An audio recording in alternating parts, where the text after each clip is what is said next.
everybody? Welcome to a brand new episode of Part of the Problem. I'm very excited for this one. One of the cool things about doing what I do is I get to meet and talk to a lot of people who I really admire, who I've learned a lot from, and today's episode is a great example of that. Our guest today is Max Blumenthal, who is just one of the best authors and journalists out there. I highly recommend his stuff. His book, Goliath, is one of the best books I've ever read on the Israel-Palestine conflict, and of course, The Gray Zone, where he is a reporter and the founder, has done some of the absolute best reporting over the last 2 years on the Gaza stuff. Just really invaluable work, and particularly to me personally, I mean, I've really benefited from the work they've done. So thank you so much, Max, for taking the time and joining us.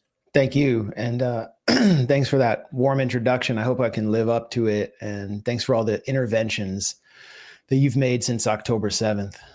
Well, thank you. I appreciate that. It's a wild time. So I want to get into a lot of the Charlie Kirk stuff that you've been reporting on lately, but I got to ask you, just because I have you here and we're recording a day earlier, the show will be coming out on Monday, but today, Sunday, this morning, the Prime Minister of the UK announced their recognition, desire to see a Palestinian state, and then the government of Israel put out a statement about how, they don't recognize this recognition. I'm just curious, because you understand this better than I do. What do you think is the significance of this? I mean, obviously a Palestinian state will not be, we're not about to realize that anytime soon. And in fact, the destruction of Gaza continues as we speak. But how significant of a moment is this, or what are your thoughts on it? I think it would be more significant if the European Football Association banned Israel.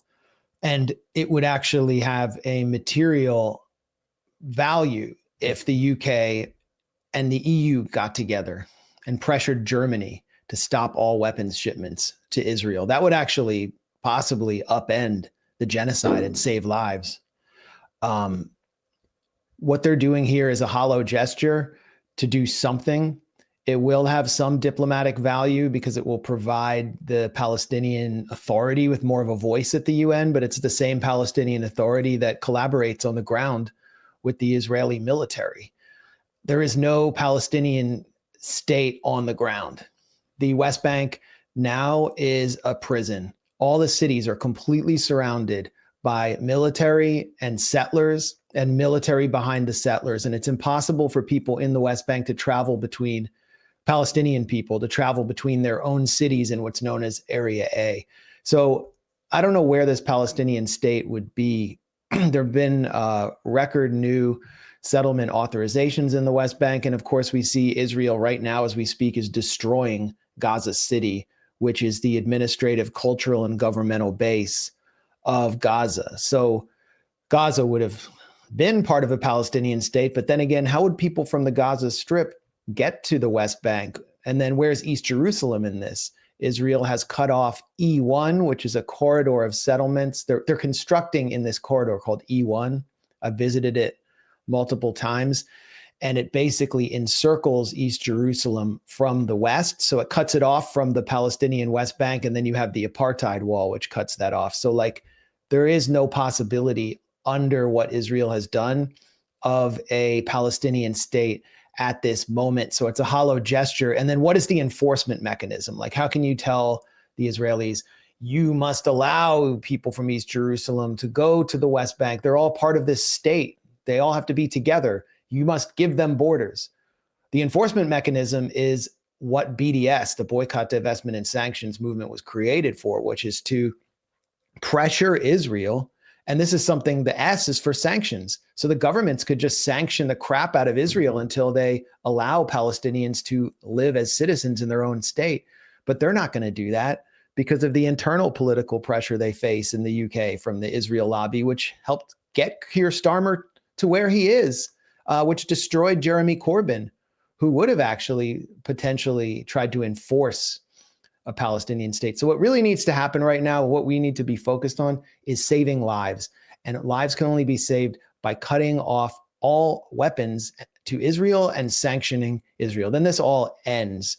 Then we can talk about, diplomatic paths forward. I personally favor a binational state where everyone has equal rights. But right now, we're witnessing a genocide. It's a Holocaust, and we just need to stop it. And this will not stop it. Then there's one last point to your question. This does elucidate the reality of Israel that I presented in my book, Goliath, which I know you read. Mm-hmm. And it's an Israel where there is no one, maybe a few hundred people who actually support a Palestinian state. So everyone says the problem is Netanyahu, big bad Bibi. He's always been against a Palestinian state. He has guaranteed his supporters that he will prevent a Palestinian state. But where's the furthest? Who is the figure furthest to the left of Netanyahu who still has a voice in Israeli politics? His name is Yair Golan. He comes out of, actually, I think, the Meretz party, but he has been a ferocious militarist and supporter of the genocide in Gaza. And he just issued a statement condemning the recognition of a Palestinian state. There's no one in Israeli politics who supports a Palestinian state. And even if they did, they wouldn't support it along 67 borders. So we have to deal with Israel as it is. All right, guys, let's take a moment and thank our sponsor for today's show, which is The Wellness Company. We've all heard the studies. Testosterone in young men is drastically decreasing every decade. One major study in the Journal of Clinical Endocrinology and Metabolism found a healthy 22-year-old in 2000 had double the testosterone of a 22-year-old in 2025. So if you're in your 30s or 40s or 50s, you might want to check this out. Mars from the Wellness Company, a doctor-formulated nutraceutical designed to restore vitality without synthetic hormones or stimulants. Mars helps men to naturally increase testosterone, enhance circulation, and improve strength, focus, and sexual performance with Tongkat Ali, Tribulus, horny goatweed, yes, it's really called this, and zinc. This isn't about masculinity, it's about health. Low testosterone affects energy, motivation, fertility, muscle mass, mood, and future generations. So if you're looking for a boost, Mars will have you feeling like you are on another planet. Check them out at twc.health/problem and use the promo code PROBLEM to get 10% off plus free shipping. Again, that's twc.health/problem, promo code PROBLEM to get 10% off and free shipping. Level up your performance today. All right, let's get back into the show. Yeah, that's a really good point. And I mean, all of that very good points. I think that, I was always, after kind of waking up to the nature of the Israeli-Palestinian conflict, I always thought of myself as a two-state solution guy. It just seemed to me to be more like of a practical sell. That, look, the Israelis are never going to accept one state because they think that means they lose their entire identity as a Jewish state. So it's an easier sell to just convince people, okay, but you can't occupy them. You got to give them their own sovereignty. And a couple of the things that have made me really re-question that, and as you said there, you think that one democratic state is a better goal to push for. Number one was when I was reading about the mindset of the Israeli leadership class around the 2005 disengagement from Gaza. And it really was the thing that spooked them, was when the Gaza leadership started pushing for a one-state solution rather than a two-state solution, because they just like that. And so that just got to me. It was like, oh, if that's what they're afraid of, then maybe that makes sense. But the other thing is really what you were getting at there, that there's just been so many. I mean, the purpose of all of these actions have been to make it impossible to ever have a two-state solution. And we're now, if you think back to like Camp David or something like that, well, it's 25 years later, and it's 25 years of putting poison pills and roadblocks in the way of even like the framework of what a two-state solution potentially during Oslo could have been. And so it does seem like the logical conclusion from that is that you're never going to get that. And the best case is to push for one state. And it is, I got to say, I'm sure you agree with me on this, but like when one of the funniest moments in American politics over the last year, certainly, was during that debate for the New York City mayoral Democratic primary, where they tried to, it's like how upside down the world is, that their big gotcha of Mamdani was that he said he favors one state with equal rights for all. And somehow Max, you're supposed to hear that as like a Hitlerian statement of Yeah. some kind, like equal rights, this monster. And so it does seem like maybe that's just the best thing to push for. Yeah, I mean, and you had like black New York politicians on stage recognizing an ethno-supremacist apartheid state and attacking him for it. It's kind of like an upside down world.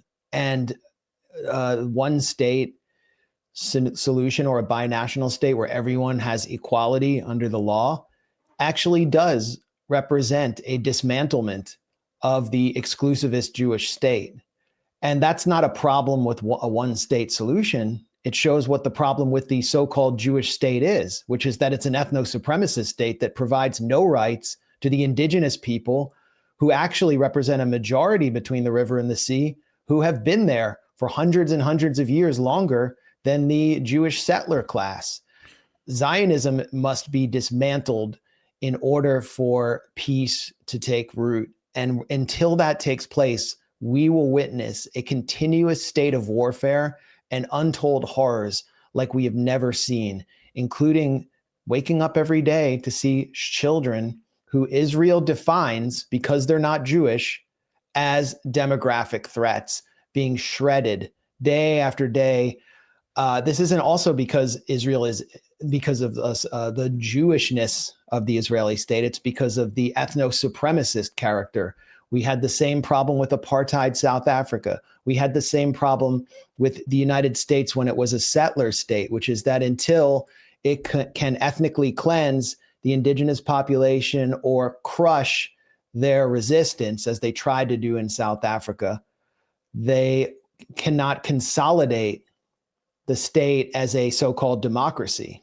Yeah. And this is why we see like leadership rising in Israel, like Itamar Ben-Gvir or Bezalel Smotrich, but especially Ben-Gvir, because Ben-Gvir said something that he believes something that I actually agree with from another angle that's fundamental to his worldview. And this comes from his mentor, Meir Kahane, who really is, I think, the most towering figure in Israel today. We can talk about who he is, or you can just look him up. It's spelled Kahane. And what he said, what Kahane said and what Ben-Gvir says is, you simply cannot have a Jewish and democratic state, which is Israel's selling point to the world. You have to choose, because if you're democratic, you're eventually going to let the Palestinians vote, and they're going to vote in their own politicians and eventually their own prime minister, because they're growing. They're a demographic threat. And so we have to consolidate the Jewishness by eliminating them. And that's what Israel's decided to do in the Gaza Strip. And they're carrying out a Holocaust. I mean, they're openly saying it, that they're trying to push the population out of their homes by blowing their homes up and then driving them into Egypt. That is, so what we're witnessing is the fundamental logic of Zionism playing out in real time. Yeah. And well, this is what Benny Morris, I think, was saying all those years ago when he was telling the truth. And he said that transfer was always, I forget his exact words, that it was always inherent in the Zionist project. But obviously, yeah, you can only be like, it's, I think, always been the true nature of the Israeli experiment, right? Is that like they want to pay lip service to being a democracy. But the thing is, if you have these two values that are being a Jewish state and being a democracy, well, you can only achieve both of those if you're willing to ethnically cleanse the population. If you're building a state on Arab land, then you have to work out the numbers to be so that it's been around 80-20 for most of Israel's existence, because they moved the rest of the Arabs out and keep them out. And so there it is. Like, you can kind of be one or the other. And it's been at this point so like ingrained in their own conception of themselves, and also in their selling message to the rest of the world is, oh, we're the only democracy in the Middle East. And so in order to be able to say that, they have to keep this amount of pressure. I always think back to, and I'm not saying it's perfect, but it really is fascinating. If you've ever read, I'm sure you have, but if you ever read the write-up on the Israel Palestine, or on the Zionist question in the King Crane Commission after World War I, or they basically, it's not exactly perfect, but they basically get it completely right. They go, man, I mean, this idea of building a Jewish state here is going to take an enormous amount of force to create and maintain. And there's just no way you're going to do this without having a permanent state of war where the Arabs are your enemies indefinitely. And it's like, damn, if that wasn't pretty impressive to think of that in the aftermath of World War I. I mean, but I guess if you're over there, that was just the reality on the ground.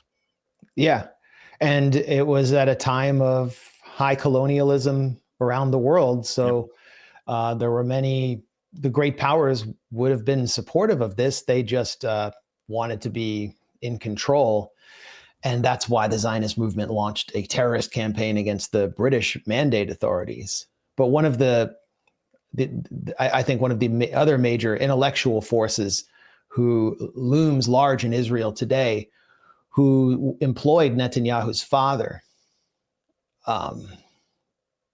Benjamin Milikowski, in New York, was Zev Jabotinsky, the father of revisionist Zionism. And if you read his seminal essay, The Iron Wall, which Israel's first prime minister, who was a labor Zionist, sort of more socialist-oriented Zionist, actually adopted, what Jabotinsky openly says in that essay is the native population has always resisted colonialism. Just look at what's happening in Africa. Look at the Native Americans.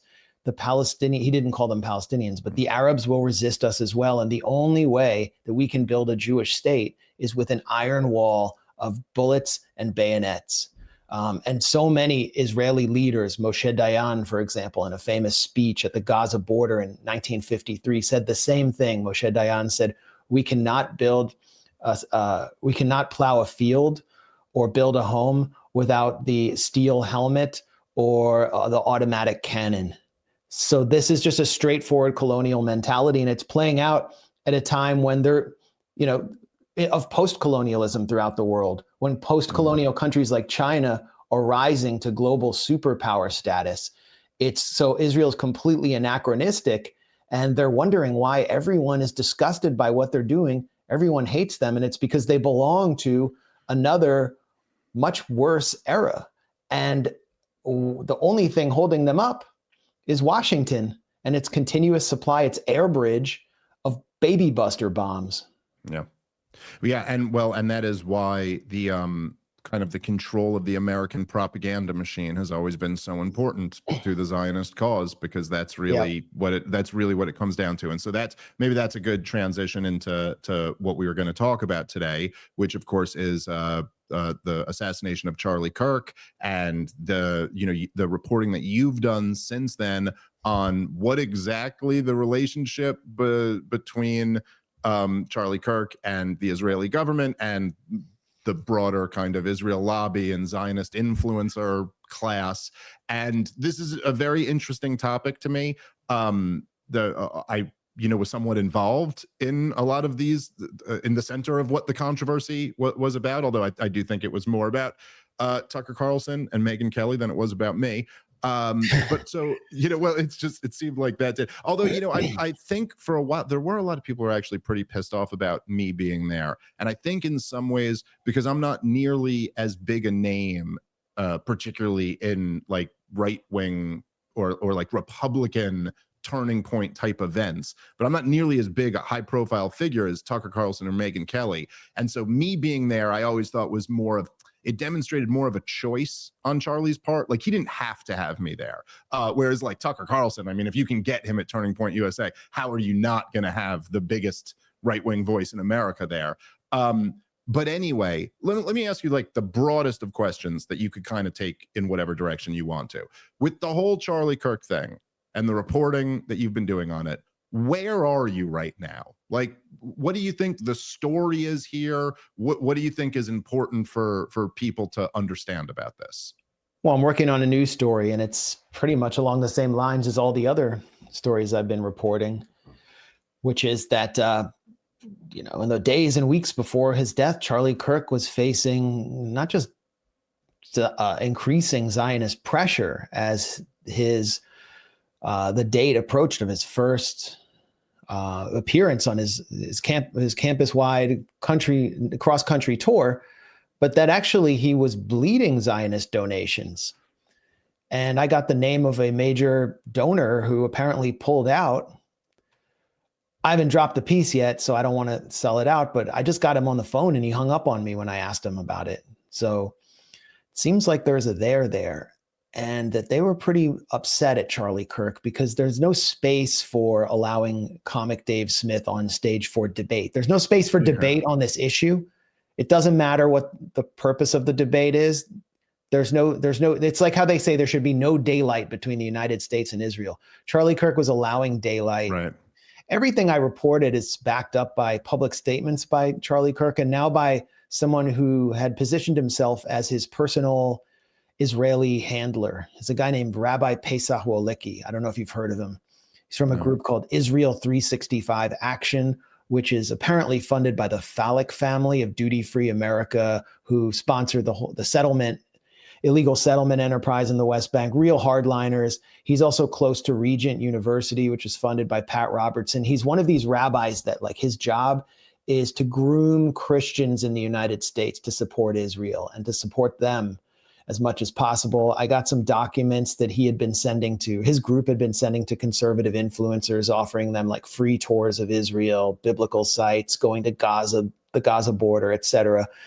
And he actually has given a series of interviews where he said that he was talking to Charlie Kirk almost every day leading up to his tour and giving him talking points, and that they were kind of having there was a running argument, and that Charlie Kirk, he said, was believing a lot of things he heard in the media, and that there were people close to him who were pushing him to be more anti-Israel, and that they spoke like almost like the day before his Utah Valley University fateful speech where he was horrifically killed. There were also all these Zoom meetings leading up to Charlie Kirk's final days that I learned about, including with Joshua Hammer, this really charismatic figure that you debated. I don't know how you stood up to that. Just blizzard of facts. But he's one of Netanyahu's young voices in the media, a Newsweek editor. Sean McGuire, who's emerging as sort of like this junior Bill Ackman figure, who's a venture capitalist, very close to Elon, owns a house in Israel. He was on the Zoom call. He actually deleted a tweet where he mentioned the Zoom call, which is interesting. So Charlie Kirk was just under constant pressure. And just imagine having like this cabal of representing a sort of niche movement that is giving you enormous amounts of money and offering you more in order to say what they want, just constantly calling you. Rabbi Wolicki said they were planning to set up a WhatsApp group to feed Charlie talking points throughout his tour. And they said they were very worried because people were asking him about Gaza and the genocide, and they didn't want him to go off script. But just imagine having those people in your ear all the time, just constantly managing you. And that's what this Hamptons influencer retreat was as well, that I had exposed. I broke that story. I mean, there were a lot of people there were rumors going around about it.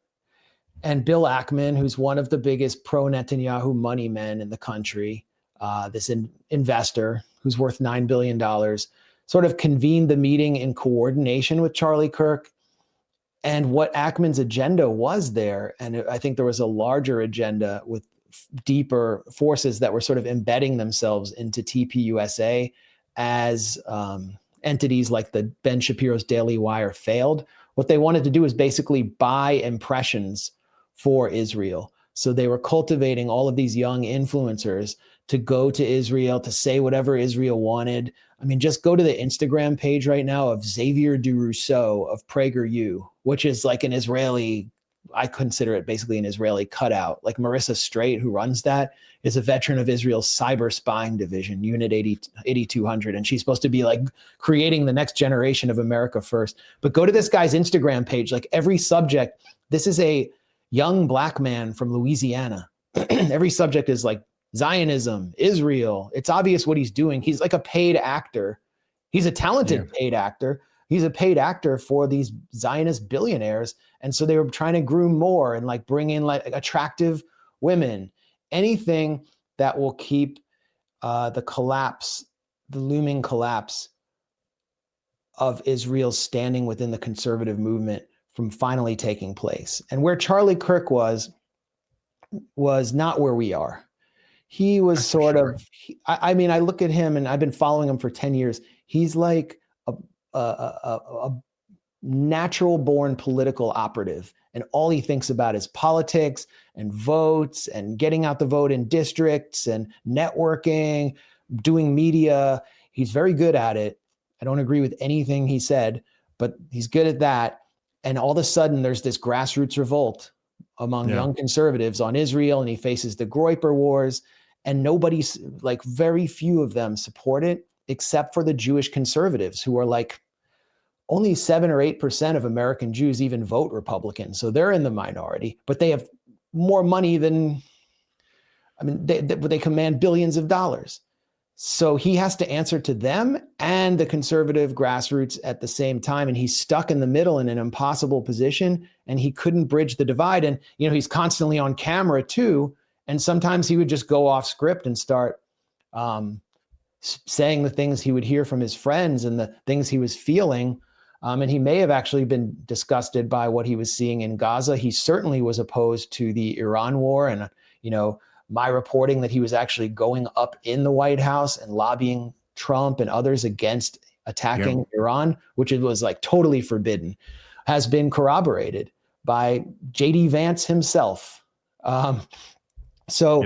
What really seemed to upset Charlie Kirk wasn't, though, like maybe the same things that upset us about this issue. It was that this coterie or cabal of billionaires who really seem only concerned with the fate of a foreign country was telling him what to do in his own country when he was supposed to be the face and voice of America first. And that was driving him crazy in his final days.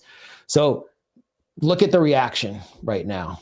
I mean, look at the reaction. Candace Owens went live like a half hour after I dropped my piece and provided additional details and gave, you know, a really stirring narrative about the influencer summit based on what she knew. And she is the target of like a tsunami of attacks, all from those very same forces. They're trying to totally destroy her. They're trying to like wipe her off the map the same way they're wiping Gaza off the map. They're overreacting because they can see the writing on the wall. Candace Owens, look at her engagement. I mean, hundreds of thousands of views when she goes live, then millions and millions more. Everyone's the conservative youth, but the whole, like, young people across the country are hanging on her every word. Nobody cares what Ben Shapiro has to say. It's all fake. All right, guys, let's take a moment and thank our sponsor for today's show, which is Kalshi. I've been telling you guys about Kalshi for a while. Kalshi is a regulated prediction market where regular people can trade on real-world events. So you can essentially bet on politics, sports, weather forecasts, almost anything you could think of. I find this particularly interesting because I like to see where betting markets go. I like to see where people are putting their money. And so not only can you lay down a bet, but you can also, you know, gain some valuable information. It is election season. The New York City mayoral race is like the big one that people are betting a lot on. Right now, Kalshi has an 82% chance that Zoran Mamdani is going to be the next mayor of New York City, which is pretty incredible. Anyway, go check them out. Kalshi.com. That is the website. Promo code problem. Check them out. Take a look at what people are betting on. Maybe lay down a wager yourself. Kalshi.com. All right, let's get back into the show. Yeah, well, I think that, you know, as I've been saying for a while, I mean, I was talking about this. I did a whole show on this after I did that debate because it was such a fascinating dynamic to me. But the thing you could see was that really what separates Charlie Kirk from Ben Shapiro or Jordan Peterson or Dave Rubin or any of these other guys was that he had to keep dealing with the young people. Like that was his whole job. And not just that he had to deal with them, but he had to keep young activists on board to volunteer. These are like the true believers, you know, in a cause. These aren't, you know, ground operatives. And you got to do this with a demographic where support for it. I mean, it's like, I don't know what other thing I could even compare it to. You know, I think maybe for people who are a little bit younger, maybe you can't appreciate this because things have changed so much with like the rise of wokeism and the LGBTQ stuff. But like gay marriage, I guess I kind of for like a while in the country, gay marriage was kind of a controversial issue. And then the pro-gay marriage side just won out. Like it just went from being like a divisive 50-50 issue to being an issue where it was like 80-20. It was like everyone's just like, dude, no one cares. Like let gay people get married. Who cares? And no, that may have changed after, you know, the decade that followed. But, you know, it's an issue where like young people, I mean, Megyn Kelly herself said the other day, she went, no one under 30 supports Israel. Like it's basically, it just does. So he's in this terrible place. And his whole job, like you said, is to keep the big tent going, the big tent that can win in November. But there is no tent big enough if it doesn't include Tucker Carlson and Megyn Kelly. I mean, like if you have to, you know, it's one thing for him to say, I have to exclude Nick Fuentes, but to have to exclude Tucker Carlson, well, then where's the tent? There is no tent left.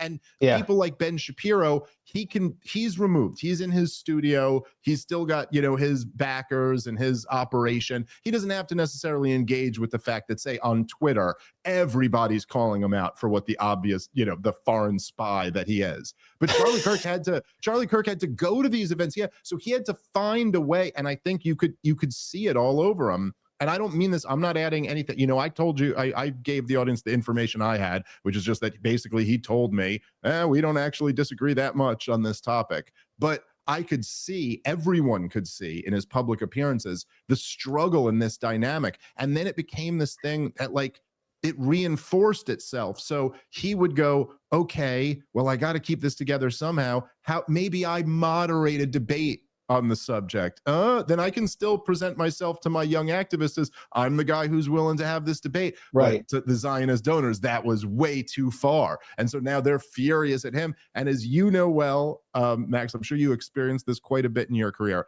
I've experienced this quite a bit myself. There is some personality trait or characteristic to the ultra hardcore Zionists that for whatever reason, when you start drifting a little bit, they don't go, hey, I get your point and I see why you're asking these questions and this sure is a complicated issue. Let's come back here. When you start drifting this much, they go, you're Adolf Hitler. Yep. And you go, wait, what?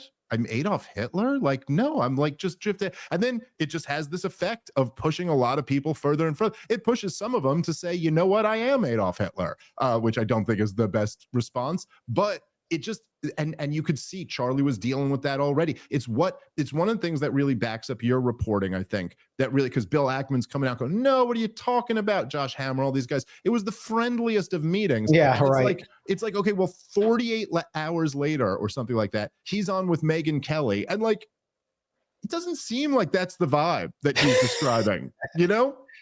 Yeah, you should, edit in that clip right now just to illustrate your point. I mean, he was complaining about stakeholders and donors giving him less space to criticize Israel than Israelis. And he seemed just visibly agonized. This is, you know, what Charlie Kirk is dealing with is he's a Protestant coming from a very different cultural environment than a lot of the Jewish Likudniks he was dealing with. And what they deal with is like when they're kids, if they start to question Israel, they get smacked down so hard in their own families. I was lucky, like at least my nuclear family, they're not Zionists. And they understood why I was disgusted by the whole thing. So I never faced that. And there's just it's a different culture when you grow up in like this hermetically sealed communal Jewish world. There's no space on the Israel issue unless you're like ultra Orthodox and Satmar. And so they projected that onto Charlie Kirk. And he was, from what I heard from people who knew him, was he was shocked by the way that they would speak to him, just by the rudeness of it. But that's the way they were spoken to about the issue. Yeah. And their entire identity focuses around this one pillar because, you're American, you're Jewish, it's a secular society, you're a minority, very easy to intermarry. But there's always this Israel, and that's something that you can just easily wave an Israeli flag and denounce the Palestinians, and you'll be recognized by your community as a good Jew. And if you give a lot of money you can actually be considered a macher, like a big guy. So that's how they saw it. And I don't think Charlie Kirk fully understood that. So he was getting alienated by them. I mean, there were also these rumors that he was converting to Catholicism. Now, what I do know is he was attending, or what I have heard from people who even were in this Catholic church, was that I believe was in Phoenix, he was actually attending Catholic Mass, or he had attended Catholic Mass. So we can kind of leave it there. But if he had converted to Catholicism, that would have been a big blow to Zionism as well, because of you're basically abandoning Christian Zionism and this concept of Israel as covenant land, the idea of the Jews as a chosen people to fulfill various dispensations in order to reach the day of revelation. I mean, it's all gone. So they're threatened by that. There's a lot of attacks on Candace Owens for mentioning that.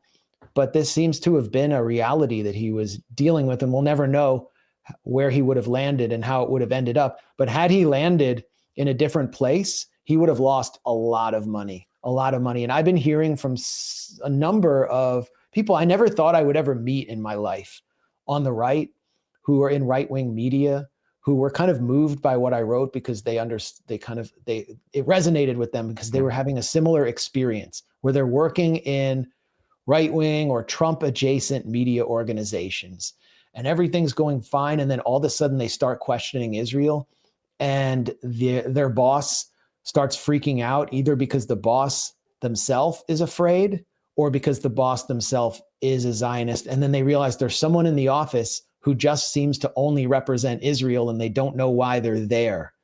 And, one person I can point to, just because this is played out publicly, is Tim Pool. I'm sure you've been on his show. I've been on his show. Like, I found him, I was on his show like right after October 7th, and he was pretty open-minded about the whole thing. He let me speak my mind. I didn't really feel like I was being shut down. And he gets an invitation to meet with Netanyahu, I believe, in the first of the 4 trips that Netanyahu took in recent months. And they meet at Blair House outside the White House. There's a small group of conservative influencers, and it's Chatham House rules. No one's allowed to come out of that meeting with any details. You're not allowed to say what happened. And you're meeting with someone who's like involved in the worst war crimes we have ever witnessed, who's presiding over a Holocaust. And you're not allowed to ask a tough question. And then Tim Pool goes back to his studio, and no one's supposed to ask him about it. But I think someone did ask him about it on air. And like, you could see he was like a deer in the headlights.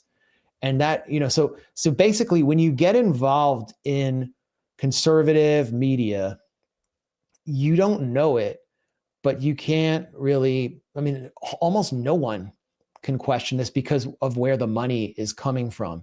And if you actually get involved directly, like you start going to these influencer summits with Bill Ackman, and then you take the trip to Israel and you kiss the wall and all that, it's like joining the firm.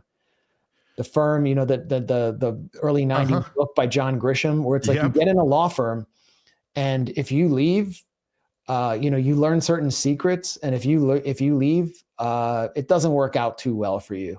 And Charlie Kirk was in the firm. Dude, what happens? I gotta ask you, right? Because like I have somewhat famously never been to Israel. I did after that. I did get the invite, which I turned down. I was told this came from the top, that I was invited there. And I was like, no, I'm not going. I don't know what it is you guys do and what these you have to come to Israel trips are, but I'm not going over there. I'm not doing any of this. I've read too much about this, and I don't want to go take a picture crying in front of your wall. And I don't want to come back to my hotel and find 3 people are already inside it, or like things have been rearranged to intimidate me. Like, no, I'm not doing this. But from your understanding, and you've been there many times, what is it that they do to these guys on these trips? Why do they always want people to come to Israel? And what is it that happens on these trips? Well, first, this is our first time talking, so I would say I would really urge you to go. Just fly in there, fly to Ben Gurion International Airport, get out and just see it as a tourist, and then go to Jerusalem, go to East Jerusalem, see how Palestinians live. You can just walk right in there. And I can tell you what bus to take from there for $2 into Ramallah, and you'll go through the apartheid wall, and then you'll be in occupied Palestinian territory, and you can just see it all for yourself. And I really recommend everyone do that. And there are various ways to make contact with local activists and NGOs, even Breaking the Silence, the former Israeli soldiers NGO will take you on a tour of occupied Hebron in the West Bank and show you what they had to do there as soldiers. And I think that's all you really need to see to understand apartheid, is to go to H2 in Hebron, which is an entire part of a Palestinian city that has been sectioned off for some of the most fanatical genocidal settlers. And Shahada Street, which goes through the middle of H2, is a Jews only street. There are actually signs that tell you where Palestinians can walk and where Jews can walk. And you can go there and see that yourself. And you can talk to the soldiers who are there on duty. And they don't actually many of them don't like the settlers, and they're really bored and annoyed by the whole thing, but they're just following orders to participate in this genocidal project. So I think it's like, once you see that and you see apartheid for yourself, it really does give you an important authority that I think someone with your communication gifts should get. So if there's any way I can help, let me know. And everyone watching this, you should be encouraged to do that. Those who go on the APAC trips, which all freshman members of Congress get invited on, do not have that experience. And I personally had a similar experience because I went on Birthright Israel when I was much younger and was just starting to explore this issue, and sort of I would characterize my mentality at that point in my life when I was 22 years old as liberal Zionist. After returning, I shifted permanently against Zionism because I started paying closer attention to what was happening. The Second Intifada began, but we were like wined and dined. There was very little sleep. It was like an electrifying experience. There was so much group camaraderie. On the Birthright trip, it's also this gigantic sex vacation. They're encouraging as much sex as possible, because then you'll associate Israel with eros, with like eroticism, but also they want to encourage generational continuity, because, as Jews, we don't go and convert other people. We only multiply through procreation and marriage. And it really, like, they openly encourage you to get drunk and push you into like party spaces. I did a video about this I think it's called Ziowana, for the Real News Network, where I went back and covered as a journalist a Birthright mega event that Netanyahu spoke to. All the big billionaire donors were there. What's his name? Michael Steinhardt, who's one of the biggest Zionist donors in the US, told me, I said, do you want them all to get married? Is that why you're doing this? And he said, not just married, they should just do it tonight. Like get him in bed tonight. It was like sick. And then they literally push him into a nightclub setting. And like some of the soldiers are like there, like young, attractive female and male soldiers will start dancing with them. And like, I would see that take place. The last night of my Birthright trip, I was like exhausted, and I woke up and like there was a knock on my door, and a young woman had just come to the door who I'd never met before. And she was just like offering herself up. And I mean, maybe some people watching this will laugh at me, but I just shut the door and went back to sleep. I woke up later that night. My roommate it was on the balcony looking out over the Dome of the Rock, getting a hand job. I'm like, what the hell is going on here? And, the freshman members of Congress, there's like a famous story or infamous story that I think even Politico reported, where they all got so drunk in Tiberias, at Lake Tiberias, in Tiberias, the city of Tiberias in northern Israel, that they took off their clothes, and at least one member of Congress took off his clothes, Ben Quayle, who was the son of former Vice President Dan Quayle, and jumped into the Sea of Galilee. And they just had this drunken kind of like midnight swim.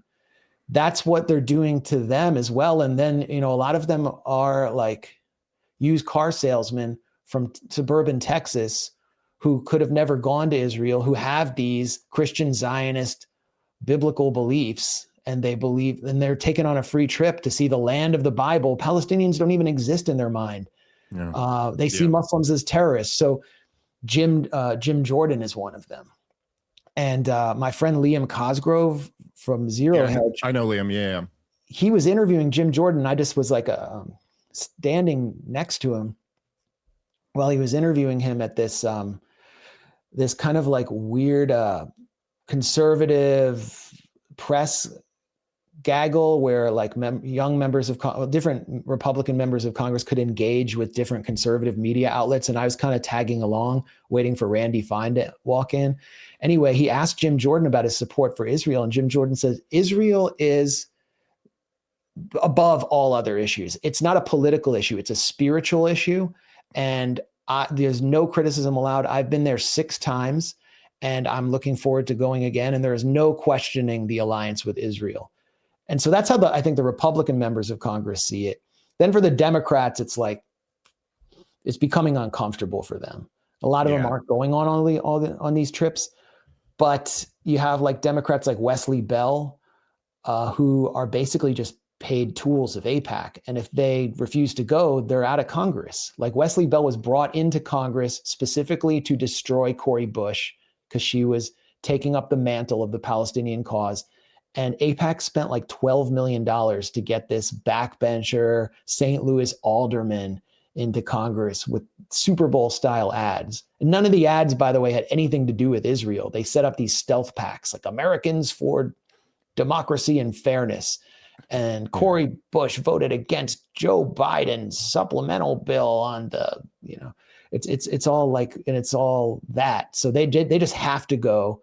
And then it's like a humiliation ritual for them where they have to go to the wall and they have to go to the Gaza border.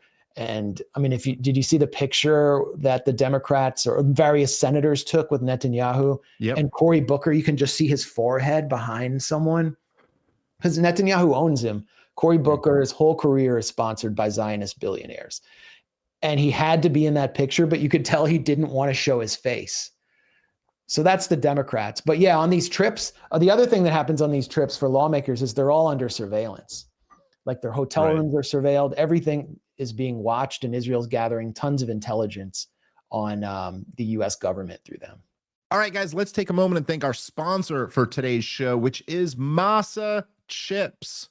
Did you know that all chips and fries used to be cooked in tallow up until the 1990s when big corporations switched to cheap processed seed oils? Today, seed oils make up to 20% of the average American's daily calories, and recent studies have linked seed oils to metabolic health issues as well as inflammation in the body. Masa decided to do something about it. They created a tasty and delicious tortilla chip with just 3 ingredients, no seed oils. Their chips don't only avoid all the bad stuff, they taste great too. Masa is crunchier, tastier, and sturdier than other chips. And snacking on Masa chips is nothing like eating regular chips. With Masa, you feel satisfied, light, and energetic with no crash, bloat, or gross, sluggish feeling afterward. And as an added bonus, that beef tallow makes the chip more satiating, so you won't find yourself uncontrollably binging and still feeling hungry afterward. Masa chips are beloved by tens of thousands of customers and have been endorsed by industry-leading health and nutrition experts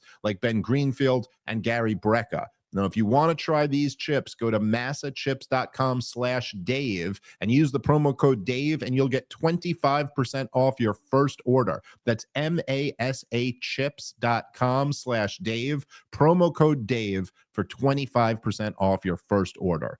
All right, let's get back into the show. Yeah, it is something. I mean, it's, part of the dynamic with all of this is just that now that kind of the corporate media has just been, kind of destroyed in the marketplace, like and as particularly young people are just not getting their news from corporate media outlets. It's almost there's this interesting dynamic where Israel, the Israeli lobby, it was always like the third rail of American politics. But once you get into this new decentralized media and they don't have that control and you're just allowed to talk about this, and even some people could argue against it, it's just too bizarre for people to not see it. Like, it's so freaking weird. I mean, I remember even being struck by, so I was reading your piece, or was it your piece or was someone else at the Gray Zone?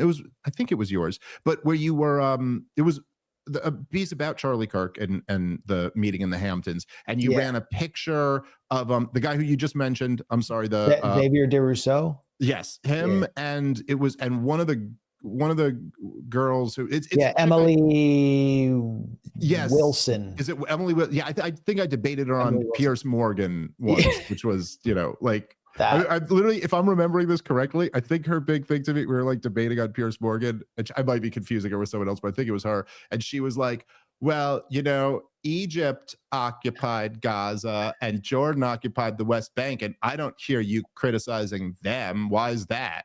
And I was like, well, primarily because it ended in 1967. And she was like, okay.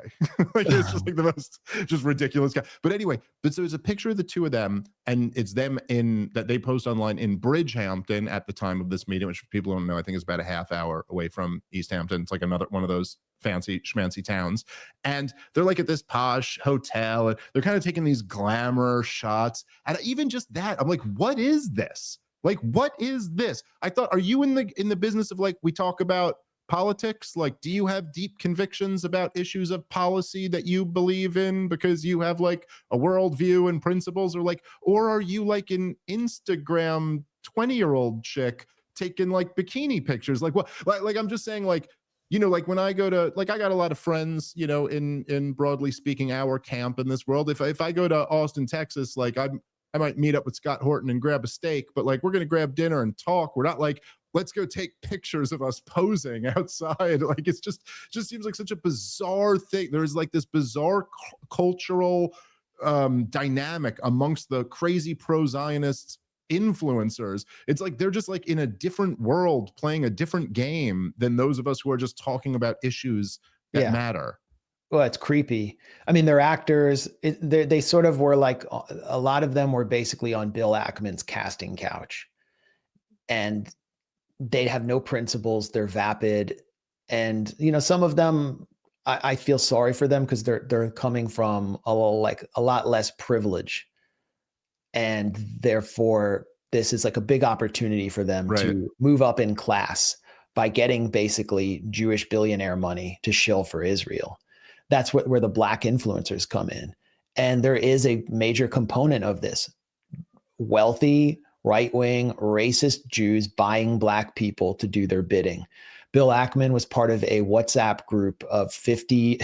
It sounds like an anti-Semitic conspiracy, or like something, a film commissioned by Joseph Goebbels. But Bill Ackman was part of a WhatsApp group of 50 Zionist billionaires who were planning basically operations after October 7th to stop student activism, specifically at Columbia University, against the genocide. And one of their major action items on their agenda was paying Black personalities, public figures, to do what they wanted, to speak against Palestine solidarity activism. And so that's why you see such a disproportionate number of Black influencers at that Hampton summit, along with the attractive women that they can get there. Emily Wilson was previously critical of Israel. She said so publicly. Like, there are tweets screenshotting what she said before Bill Ackman got to her. Afterwards, she was on her way to Israel to kiss the wall, and Xavier DeRousseau was sent to a Gaza Humanitarian Foundation, or I would call them Gaza Holocaust Facilitator aid hub in Gaza, where he mocked the population for starving and claimed that Hamas was eating all the ramen, and that's why Hamas leaders were taking Ozempic. And I mean, that's what he was being paid to do. So this is the future of pro-Israel media. It's just basically prostitutes being paid by Zionist billionaires. And why are they doing it? They're afraid that white and Black Christian men from military communities, basically communities where the military is one of the only options to be able to pay for college or move up in class. And so they join in very high numbers. Also, Latino males who voted for Trump in record numbers, that they will not support Israel, and therefore they will not fight Israel's wars. And so they need to keep them mobilized and motivated. Once they start questioning a ground war in Iran, that could be a big problem. So, I mean, that's the long-term agenda here. And it's all paid for. It's all bought and paid for, which alienates people and it fuels anti-Semitism. It really looks like some kind of anti-Semitic conspiracy playing out. It's not good for the Jews. We're like 3% of the population, and you have this billionaire class that so many Jews I know despise. I hate them. Yeah. And they are basically ruling through fear, intimidation, manipulation, and bribery against the wishes of a majority, increasingly a majority of the population. And like, we're being used as Jews, all Jews, as a human shield for them and for Netanyahu. Yeah, 100%. And I mean, you can't, it's amazing to watch it play out too. And that there's not, like, I hear from, say, people in the Jewish community who are not exactly thrilled with my views on Israel or some of the stuff I've publicly said over the last few years. And they'll talk, they'll talk about the threat of anti-Semitism and the spike in anti-Semitism over the last couple of years.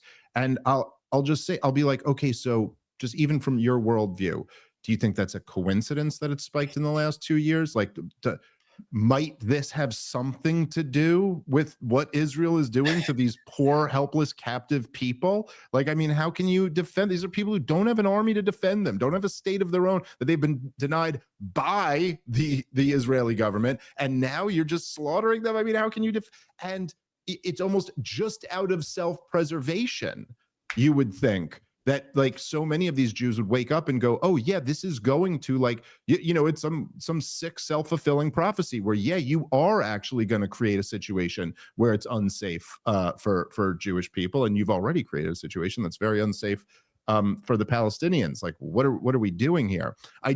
So let me say, phrase it like this. So, because I do think something like, to me, with the Charlie Kirk thing, there's almost like there's three areas that I'd kind of separate here, where there's the really interesting stuff that we've been talking about, which is like, what exactly was going on with Charlie Kirk? Like, where was he in the, look, Charlie Kirk, like I said on my show the other day, I said, at the very least, he wasn't Ben Shapiro.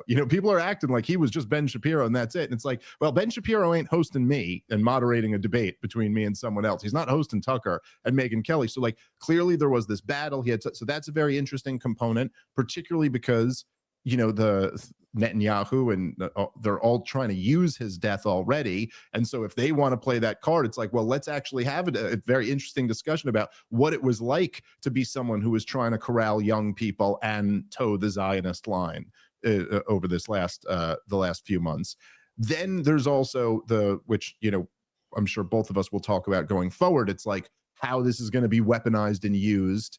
And I'm not just talking about like the Jimmy Kimmel stuff, but I'm talking about Pam Bondi talking about how this is proof we need to fight hate speech at like anti-Semitism, like AKA the pro-Palestinian left-wingers now need to be cracked down on. So we'll see what happens with that. But then there's the other component of it, which I do want to ask you about before we're out of time, which is just the actual assassination itself. Now, I have been battling a bit even with my own audience at time here, where I've been just saying for the whole week that like a lot of people are jumping on this Israel did it theory. And I'm like, look, guys, there really just is no evidence for this. And we don't want to all come off like kooks and kind of, like partially just on the face of it, I don't want to promote something that's untrue. I don't want people to believe something that's not true. And then right after that, you're like, guys, let's not discredit the entire critical of Israel movement by doing what it seems to me that a majority of the internet is doing, which is just jumping on this thing because that's the conclusion they prefer. But then there is also another component, which is like, there are some legitimate questions about the actual event, which are like, I've had a few different things that have raised my eyebrows while reading it. So in terms of the actual assassination, Do you, I mean, I know you said in your article there's no evidence to suggest Israel is behind this. What are your thoughts on that? The people who are jumping on board with that conspiracy, and anything that is an oddity to you about the actual assassination? Well, yeah, I've said that in multiple interviews too, that I don't have any evidence that of an Israeli government or Israeli role in Charlie Kirk's killing. I stick to the facts. That's why I'm still here.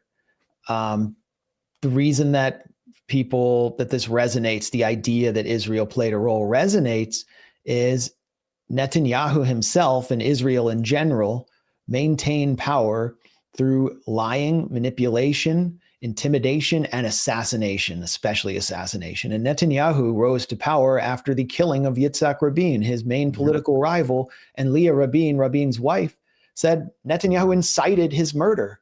Netanyahu marched in front of a mock coffin that said Rabin on it just days before the murder. I mean, and then Netanyahu's coalition partners, Ben Gvir, et cetera, they are like the spiritual heirs of Yigal Amir, who assassinated Rabin. So this is like Netanyahu's MO. He just tried to assassinate the entire negotiating team of Hamas inside a U.S. ally. And Israel has global assassination squads. But, you know, what they would have done and what they were planning to do, and you could already see Laura Loomer rolling out the campaign, was to character assassinate Charlie Kirk if he continued to go off message. Yep. That's what they do. That's what they did to me. And, you know, if I got like an op-ed in the New York Times, not that I would want to, they would try to destroy my reputation. That's what they're doing to Candace Owens. Like, I don't believe they're going to send a sniper to take out Candace Owens, but I hope she has good security, because, you know, they want to inspire some vigilante or something. But it's not like the Mossad's MO to go inside a U.S. ally and do this. At the same time, there's another reason why why people are spinning out their own theories. And I don't want to attack these people, actually. Like, I think, you know, people should be asking questions.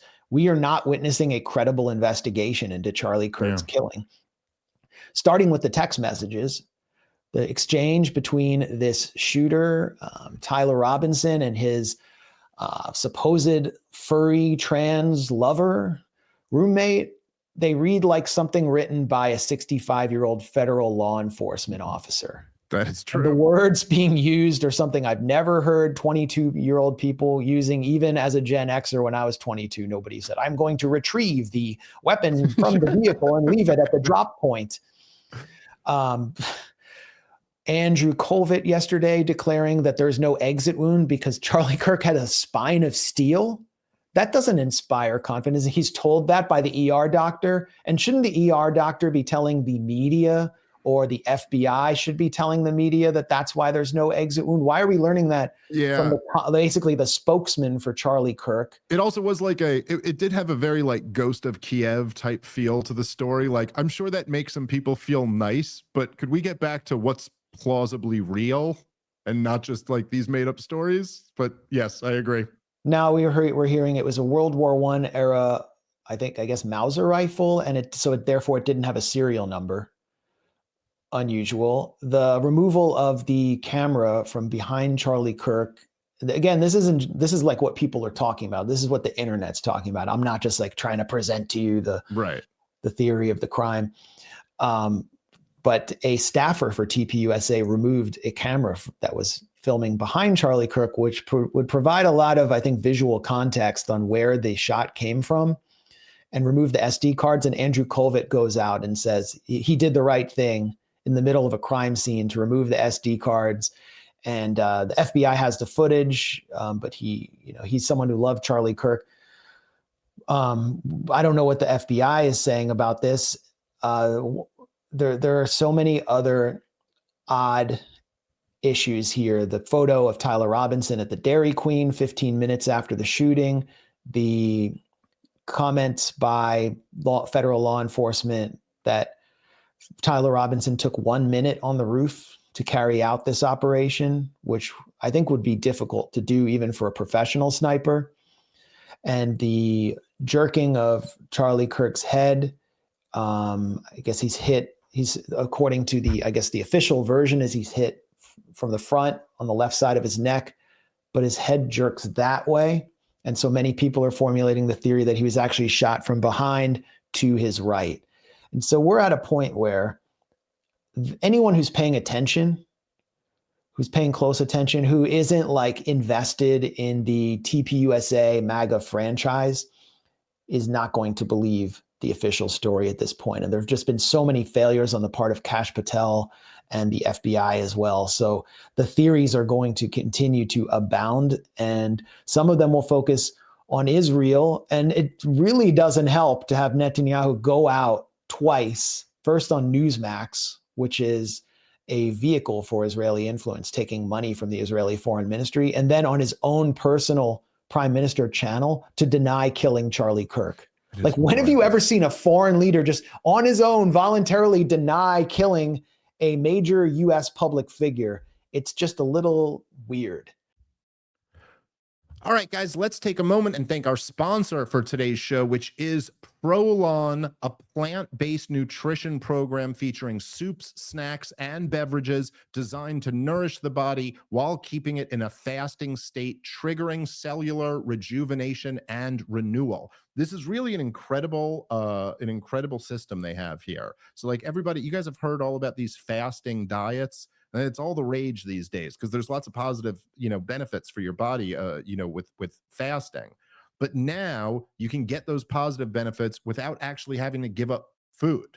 That's what you get with Prolon. Their next gen builds on the original Prolon with 100% organic soups and teas, a richer taste, and ready-to-eat meals. Developed over decades at USC's Longevity Institute and backed by top US medical centers, Prolon has shown to support biological age reduction, metabolic health, skin appearance, fat loss, and energy. And now, for a limited time, you can be first in line to experience the next gen and at special savings. Prolon is offering Part of the Problem listeners 15% off site-wise, plus a $40 bonus gift when you subscribe to their 5-day nutrition program. Just visit prolonlife.com/POTP. That's prolonlife.com/POTP.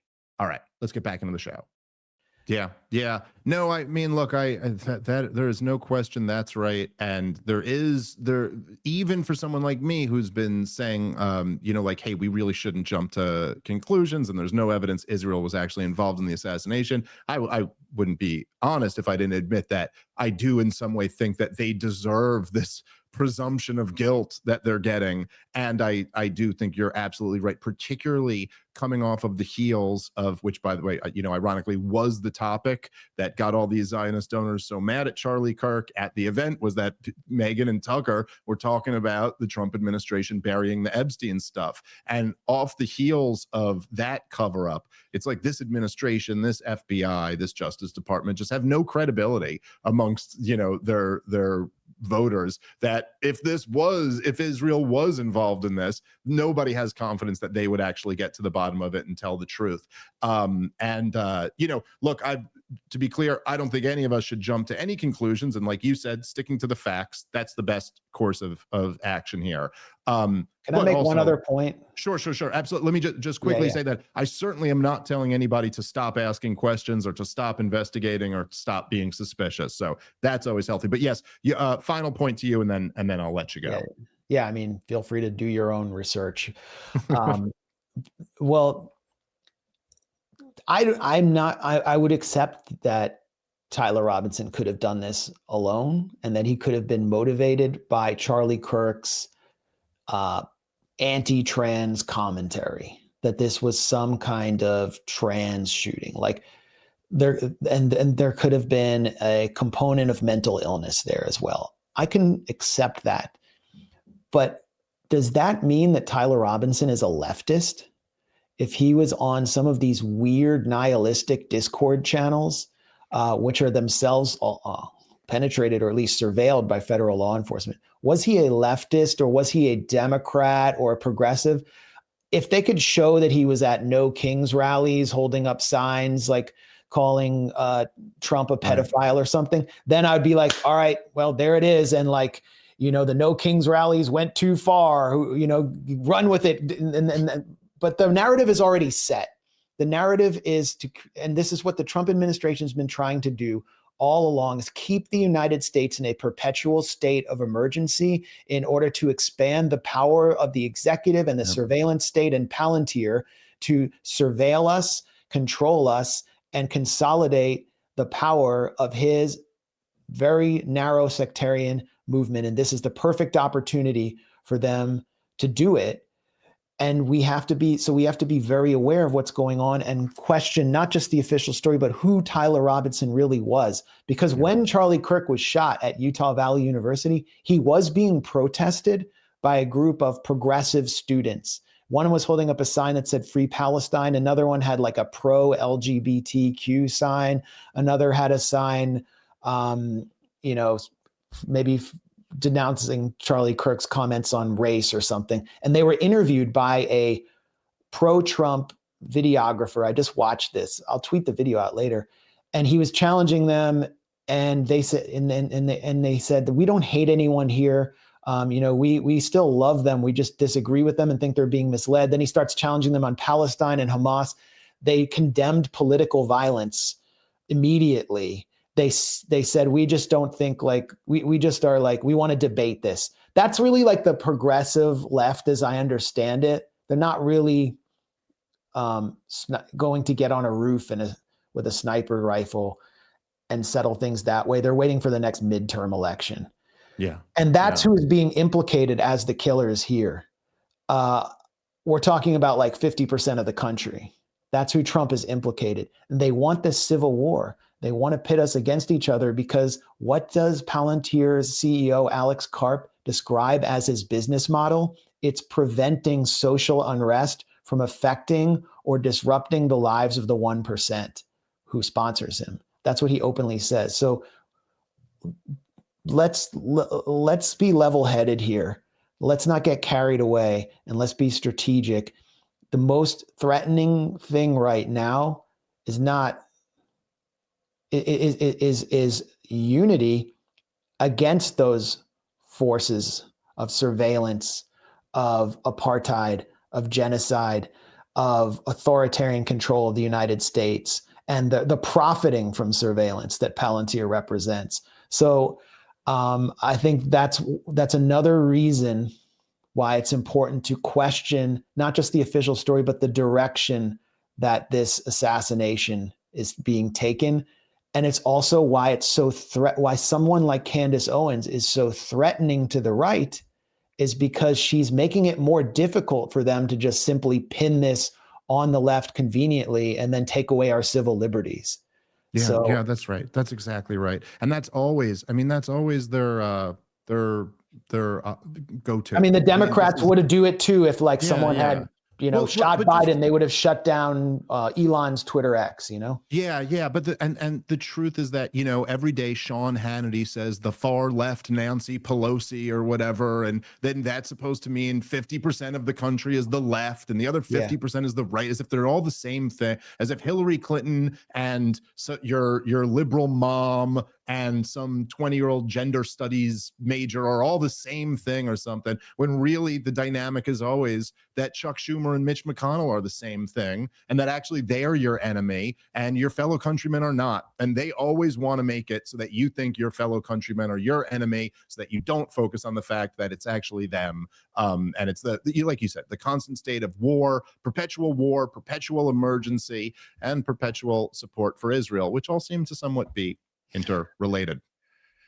Absolutely. I mean, it's a strategy of tension that is taking hold right now. And I think, we're in the double digits in this country of people who just are done with the duopoly, the corporate duopoly, and are willing to put aside the culture war to actually have real change and basically unite against the 0.1% and the war state. But we don't have a vehicle, and we're basically not allowed to run in either party. So we're just kind of out here in our podcast world. Yeah, no, I think that's right. But at the very least, we've been given more of a level playing field than ever.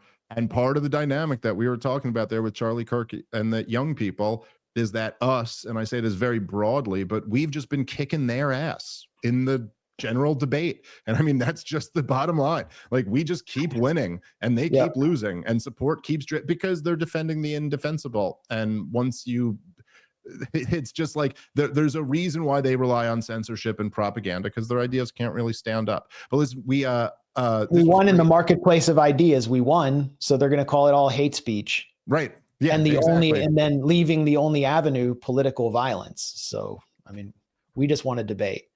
Yes, 100%. Max, thank you so much.